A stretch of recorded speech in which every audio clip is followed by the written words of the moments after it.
My name is Angela Seifert. I'm with Shiny Door. And one of the tools we're going to talk about today is Twitter groups. Everyone's familiar with Twitter? If you're not using Twitter, jump on twitter.com first, and then the Twitter groups will make more sense to you. Twitter groups is an aggregator. So it's a superb way to figure out who's on Twitter. A lot of the challenges that folks have with Twitter is you don't know who to follow, because it's not one of those magical, oh, here's a big list of who's on Twitter, and there's not an easy way to find folks. As you talk to anybody on Twitter, you'll find that. So Twitter groups is great because you find folks who are interested in specific issues that you're interested in. Folks who are in your region, moms, folks who love antiques, whatever it is, they're going to be on these lists, and they're going to be able to find who you want to find. Questions?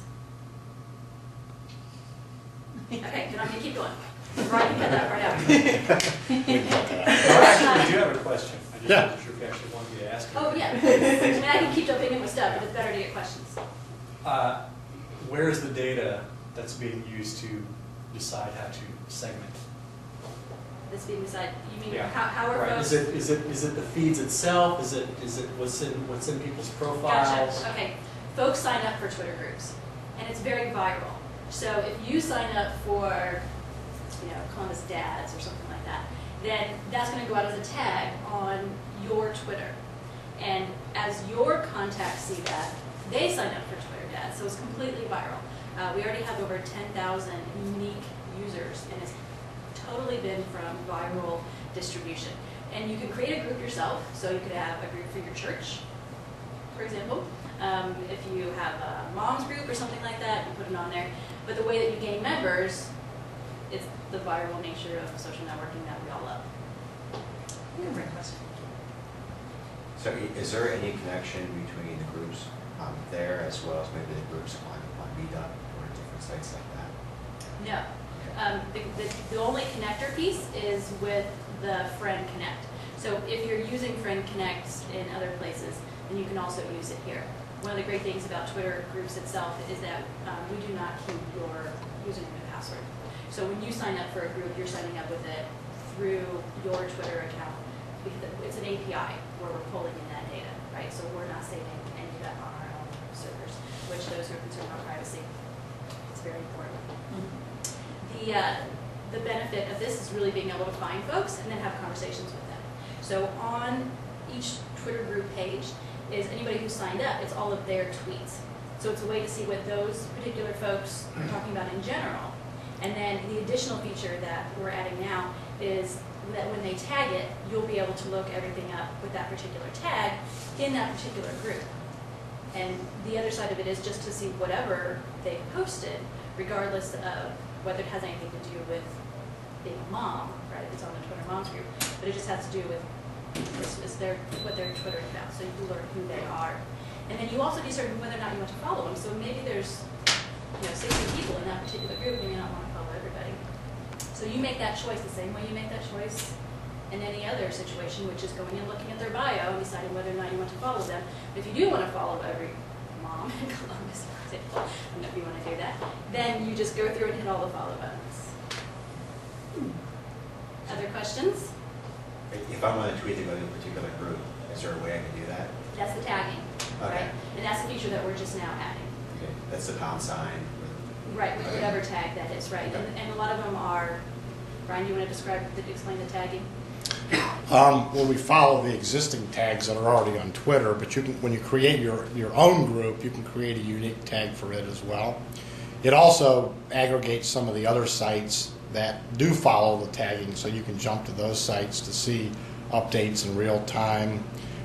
You can also track the history that some of the other searchable sites have collected about that tag. So if you're in an existing group, Columbus Tech's probably a good example.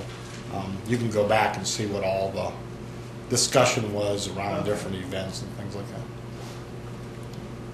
So we go over what Brian just said, because I didn't repeat. Well, to answer his question about the LinkedIn group, Yeah. you could create a Twitter group, link it to your LinkedIn group, and then invite all your friends on LinkedIn Yeah. to add their Twitter names to your list. Because Okay. I mean, that seems to be one of the big challenges. I don't know if you guys come across it. There's so many different social media sites and whatnot. Just knowing where to go for what content and where to update different content. Yeah, exactly. That's a big challenge for everyone. And then I think, am I the one who has questions? Because I was curious. We have another question. No, I'm sorry, go ahead. Yeah. Well, I'm kind of confused. That's right. So, I just want to make sure, so if I'm following somebody, if I look at a Twitter group, I can see everything they're posting even though it might not have the hashtag about that specific topic, correct? Yeah, Both. Should be the well, benefit. if they join the group, you're Right, gonna see all of their tweets, right. right? Even if they're not using like the hashtag for Tech Columbus. Right, exactly. Perfect, okay. That's a great way to define it. And then the additional feature that we're just now adding is that if they do add the hashtag and they're in the group, you're defining very specifically who you want to look at regarding that particular issue. Okay?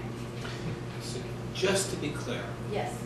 if someone's coming out of the blue and they want to know within 30 seconds or less, what is your unique offering that makes you different from everybody Okay. else? The biggest unique offering is having folks who have a similar interest in one spot. Okay. Twitter is great, but it's also everywhere, right? So you have to determine how you use your time. Your time is valuable. So if you're going to devote a certain number of minutes or hours, whatever it is, to Twitter per day, then you have to decide how you're going to do that. So one of the ways to limit how it is that you use Twitter in order to get the most value from it is to find a particular group that you think that what they are offering is of value. Do you want to follow each of them? That's completely your decision, and you'll decide whether or not that's a valuable use of your time. But for certain individuals and how they use Twitter, it's more value to them to go to a spot where specific folks are using those, or are in a specific industry or issue area, and to see what it is that they are saying in their tweets and to keep up with them that way. And it's also to find out who you want to follow, because that's a big issue. One of the greatest strengths of Twitter groups is that we have geographic regions. So if you're looking for folks in Columbus, you go to the Columbus group and you find folks there. You're going to, you know, Louisiana for a job interview or whatever. Go check the city that you're going to, start connecting to those folks, and then you're going to be able to make those connections before you even hit town. It's interesting, what you're describing to me sounds like laying something on top of Twitter that is almost creating message boards Yes. that are either geographically or topically driven, and then instead of using a message board thread, you're using the Twitter posts, which are then sliced and diced in various ways. So to your point, if you just want to keep in touch with single moms living in Bexley, Right. then you could break that down. Exactly. Right? Instead of having to create a ultimate bulletin board Bexley Moms group, you can just go onto Twitter and aggregate the feed through and segment it down and go, this is very good Bexley description. single moms. Thank you. And that analogy actually might add a little bit of credence to the value of the question that's been going through my mind, that I was thinking, maybe this really isn't important, but in that context, Dave, maybe it is. And that is, what kind of moderation is there on the Twitter? Okay. No moderation, right? That's kind of the beauty of all these tools, right? What comes across is what people put across. The difference between a Twitter group and your own Twitter is that you cannot control who's in the Twitter group, right? Unless you are the owner of that group, and there's other settings. But in general, if you're just a user of that group, you're going in, you're seeing what's there, and then if you want to tweak it, then you do that tweaking in your own Twitter. You don't do it in the group, right? Is twin groups like Still a time on it. Okay. used to? Maybe too, you can talk a little